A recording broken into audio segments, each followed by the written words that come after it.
Muy bien, hola con todos. Vamos a continuar con el curso de mecánica de fluidos. Vamos a hablar esta vez de las leyes básicas de la mecánica de fluidos. Y para esto vamos a aplicar el teorema de transporte de Reynolds. Muy bien, ¿qué leyes se utilizan en la mecánica de fluidos a diferencia de la mecánica de sólidos? En la mecánica de sólidos, nosotros nos basta con conocer la ley de la conservación de la masa y la ley de la conservación de la cantidad de movimiento. ¿Listo? Lógicamente en la mecánica de fluidos también estas leyes interesan, se aplican. Entonces tenemos que tener presente la ley de la conservación de masa, que quiere decir que la variación de la masa con respecto al tiempo es igual a cero. De aquí parte la famosa ecuación de la continuidad que vamos a ver más adelante. Luego tenemos la ley de la conservación de la cantidad de movimiento. En mecánica de sólidos hablamos solamente de la segunda ley de Newton. En mecánica de fluidos vamos a hablar de lo mismo, pero del nombre que tiene esta ley es de la ley de la conservación de la cantidad de movimiento, ¿no? Donde el vector fuerza es igual a la masa por un vector aceleración.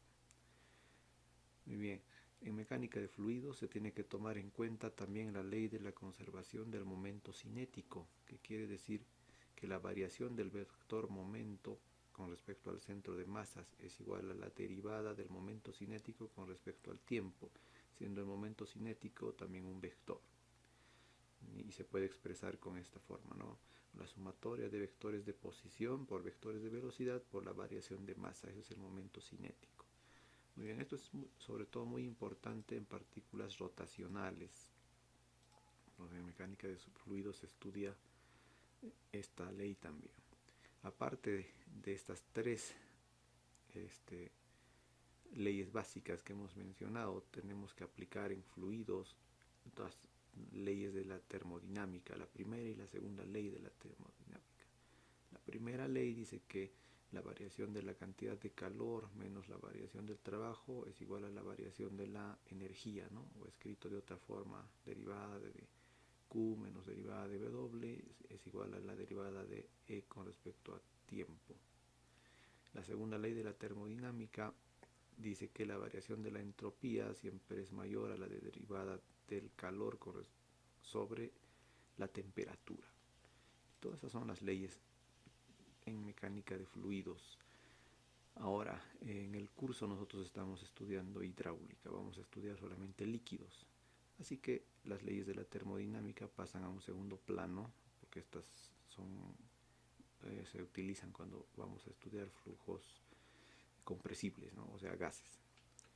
Y de momento vamos a dejar de lado la ley de la conservación del momento cinético, porque bueno, esto es un tema un poco ya más avanzado, ¿no? Entonces nos vamos a concentrar en las dos primeras leyes básicas de la mecánica de fluidos.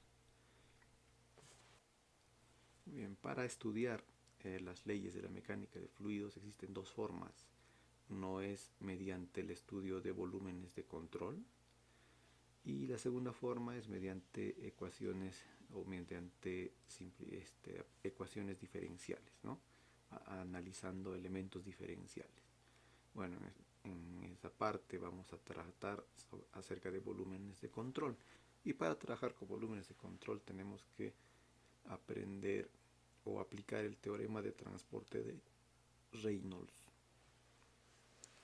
Muy bien, ¿qué dice Reynolds a todo esto? Bueno, el teorema de transporte de Reynolds lo podemos explicar con este gráfico. Tenemos un volumen de control fijo, ¿ya? Es un volumen de control B sub C. Este volumen tiene una superficie de control también fija, ¿cierto? S sub C. Y este volumen puede moverse, ¿listo?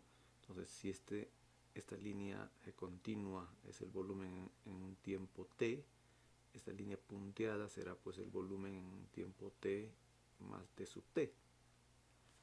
¿Estamos? En cada punto, digamos, de la posición inicial y la posición final, va a existir una velocidad, ¿ya? Entonces, todas las propiedades de los fluidos, sean energía, presión, velocidad, cantidad de movimiento, etcétera, pueden ingresar o salir del sistema. Y van a ingresar o salir del sistema con una velocidad, sea velocidad de entrada si ingresa o velocidad de salida si sale. Y para cada una, si tomamos un elemento diferencial, ¿no es cierto?, en la superficie de este volumen de control, vamos a tener que estas velocidades, cada una tiene una dirección muy aleatoria, ¿no? Entonces tenemos que darnos algún parámetro para medir esa dirección. Lo hacemos, o bueno, Reynolds propone que se haga mediante un ángulo θ que forma el vector velocidad con respecto a un vector normal a la superficie. Entonces este vector n es un vector que es perpendicular a la superficie. Entonces la velocidad forma un ángulo θ con respecto a ese vector n. ¿Listo?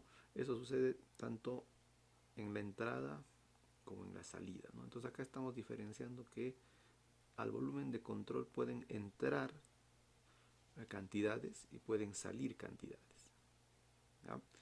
¿Y en qué se van a diferenciar? Se van a diferenciar solamente en el ángulo θ, como vamos a ver más adelante. Muy bien. Entonces, en la entrada podemos determinar un pequeño volumen diferencial, ¿no? Diferencial de volumen de entrada le vamos a llamar, que tiene una sección diferencial de área. Si nosotros sumamos todos los volúmenes de entrada, vamos a tener la variación de determinada cantidad en el volumen de control en la entrada, y lo propio va a suceder en la salida. También hay que considerar que dentro del volumen de control pueden existir las variaciones de la propiedad que estamos utilizando con respecto al tiempo. Muy bien, entonces Reynolds propone para la solución de volúmenes de control esta ecuación que se llama la ecuación del teorema de transporte de Reynolds. Y esta ecuación tiene tres términos, como lo vamos a ver a continuación, aparte del término dependiente, ¿ya? Y aparece una variable que se llama b y beta, y vamos a ver qué es. La b es la cantidad que vamos a utilizar que vamos a analizar en el volumen de control. Es una cantidad cualquiera.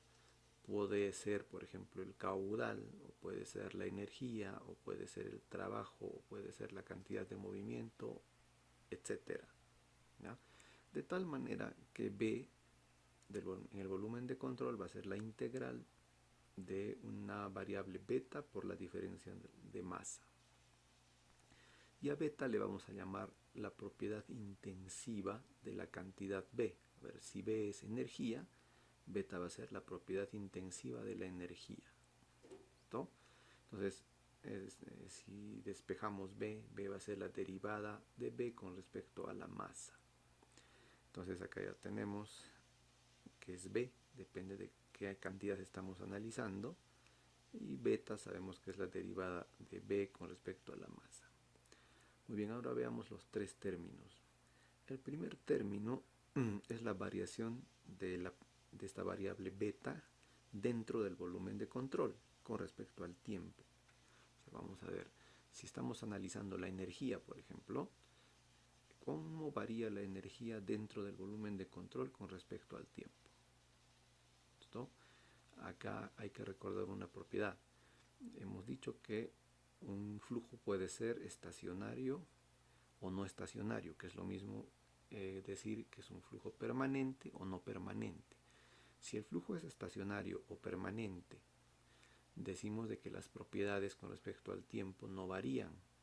Pero si el flujo es no estacionario, las propiedades con respecto al flujo del volumen con respecto al tiempo sí varían. Entonces, este término existe con la posibilidad de poder estudiar flujos no estacionarios, ¿no? Si el flujo es estacionario, la derivada de las propiedades con respecto al tiempo es cero, o sea, este término desaparece. Pero si el flujo es no estacionario, bueno, hay que considerar esa variación, ¿no? El segundo término viene a ser la cantidad o la magnitud de esta variable beta que abandona el volumen de control. Y el tercer término vendría a ser la magnitud o el flujo de esta variable beta que entra al volumen de control, ¿cierto? Entonces, acá hay un término que representa la cantidad de esa magnitud que entra y acá la que sale. Muy bien, entonces esta ecuación está escrita en forma escalar. La velocidad, a ver, repasemos. El primer término nos dice que es la derivada con respecto al tiempo de la integral con respecto al volumen de control de beta por la densidad por la diferencial del volumen. Así que tengo que conocer las características del volumen para iniciar o integrar este primer término. En el segundo término es la integral con respecto a la superficie de control, pero solamente la parte que es salida, ¿no?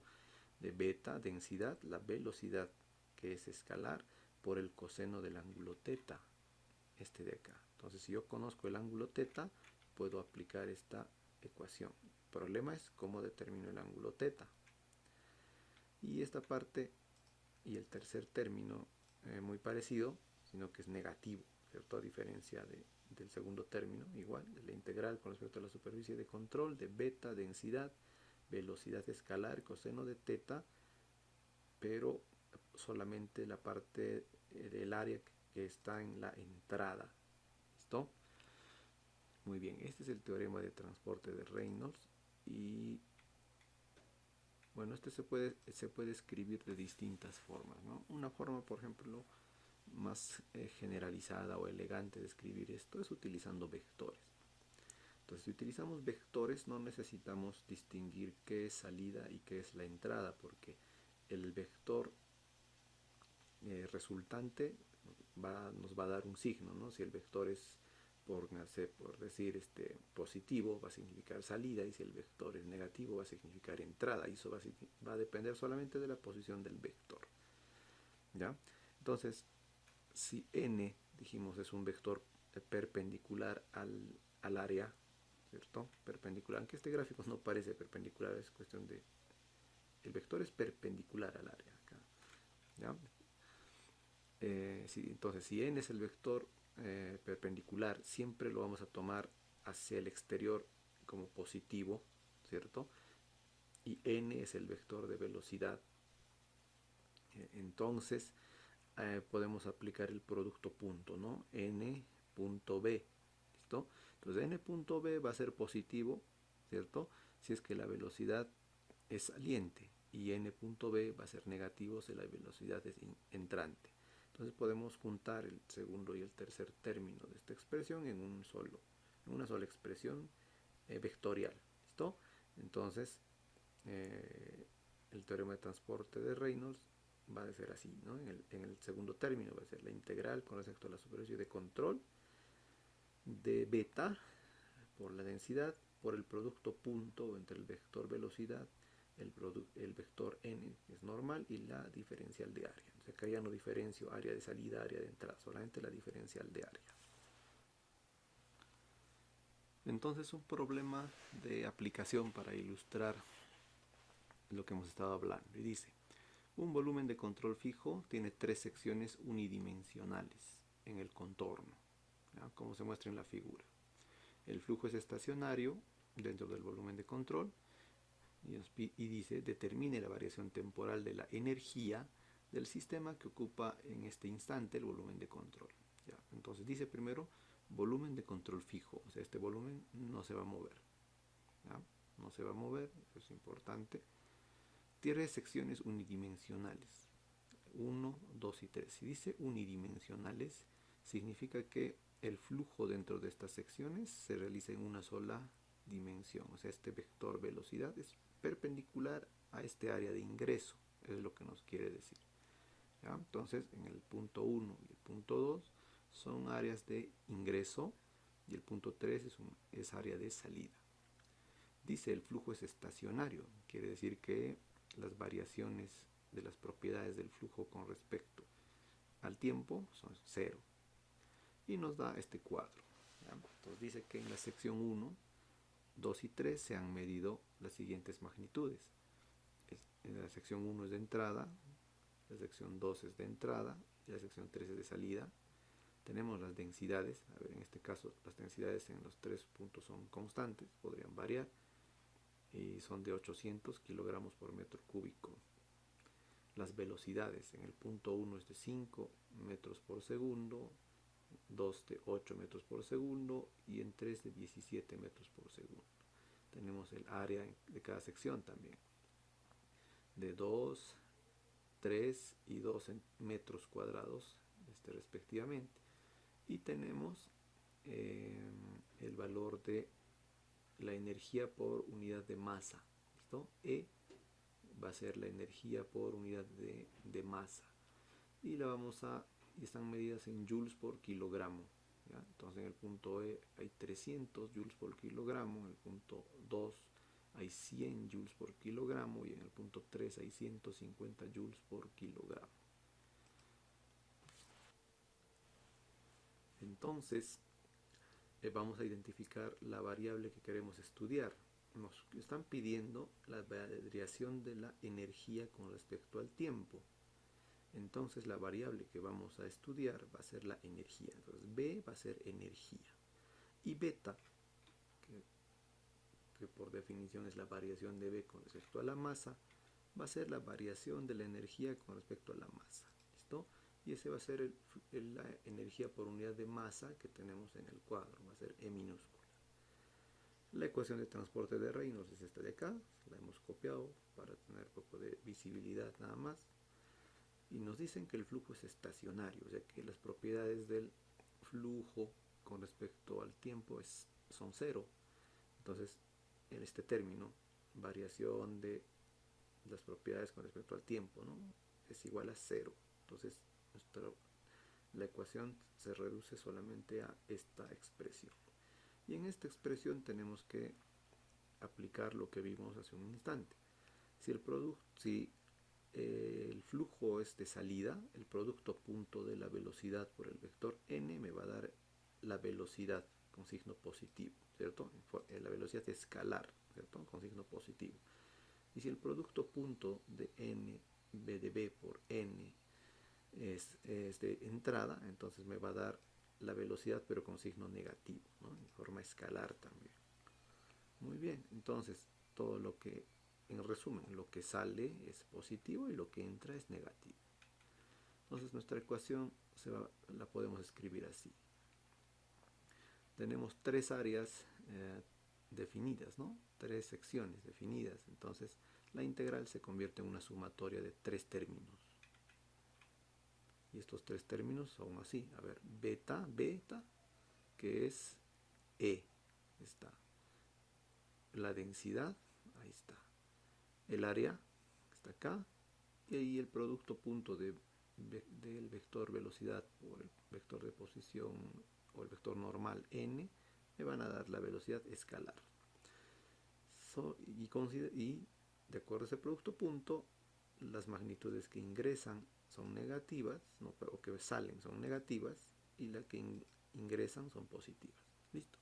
Lo único que tenemos que hacer es aplicar esta multiplicación, ¿no?, esta sumatoria. Entonces acá reemplazamos los valores. A ver, por ejemplo, en el primer término tengo E, densidad, área y B. Es 300, 800, 2 y 5. Ese orden, ¿cierto? 300, 800, 2 y 5. Negativo porque es de entrada. En el punto 2 tengo 100, 800, 3 y 8. Estos 100, 800, 3 y 8, negativo también porque es de entrada. En el flujo 3, en ese orden, ¿no?, E, densidad, área, velocidad, tengo 150, 800, 2 y 17. ¿Listo? Ahora cuidado con las unidades nada más. En los tres términos hemos usado las mismas unidades, así que las unidades las agrupo al final. E está en joules por kilogramo. Luego la densidad está en kilogramos por metro cúbico. Luego tenemos el área, está en metros cuadrados. Y la velocidad en metros por segundo. A ver, acá entonces kilogramos con kilogramos se van, ¿cierto? Metro cuadrado por metros, metros cúbicos que se van con este metro cúbico y me queda el resultado en joules por segundo. ¿Qué es lo que me pedían, cierto? La variación de la energía con respecto al tiempo. El resultado es menos 2400 joules por segundo. Muy bien, hagamos un segundo ejemplo y veamos a ver cómo se aplica la ley de la conservación de masa en el teorema de transporte de Reynolds. Entonces vamos a tener, aquí está, la conservación de la masa.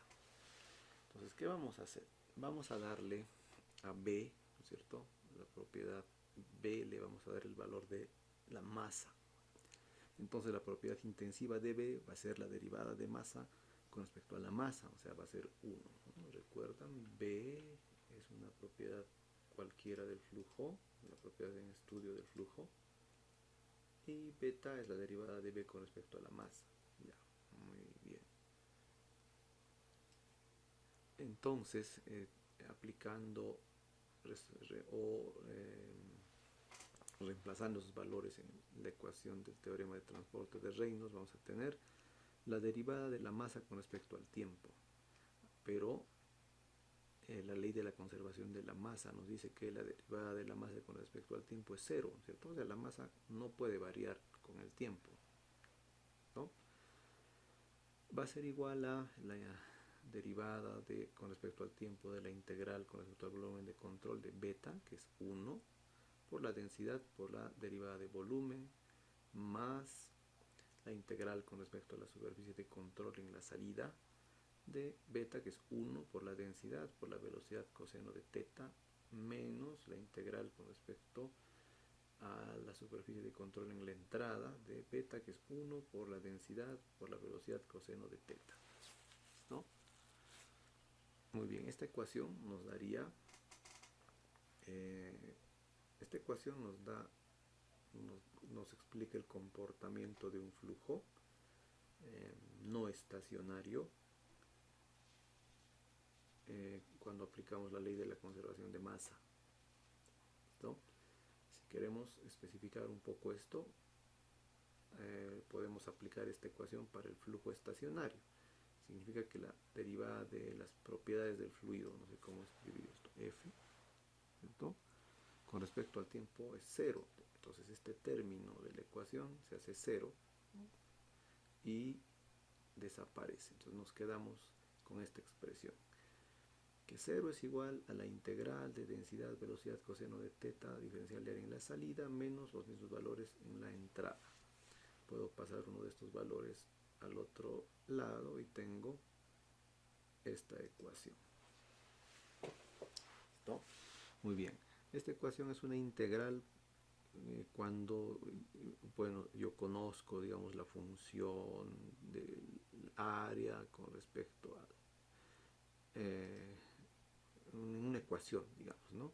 Pero si yo tengo áreas o secciones, ¿no? Está mal dicho, yo tengo secciones definidas, entonces se convierten en sumatorias. ¿Estamos? Entonces, ejemplo, por ejemplo, un tubo. Si yo quiero estudiar un tubo, entonces puedo decir que el volumen de control es una porción de este tubo. Entonces aquí tengo, por ejemplo, dos áreas, ¿no? Un área que puede ser de ingreso y un área de salida. O puedo tener de repente este sistema, ¿no? Imaginen que es una ramificación de tuberías. En un punto puedo tener varios puntos de entrada y varios puntos de salida, pero son conocidos, no sé, yo sé cuántos son. ¿Listo? Por ejemplo, aquí tengo la sección 1, 2 y 3 me marcarían secciones de entrada y las secciones 4 y 5 me marcarían secciones de salida. ¿Listo? Aplicando esta ecuación a esta a este volumen de control donde tengo un tubo nada más.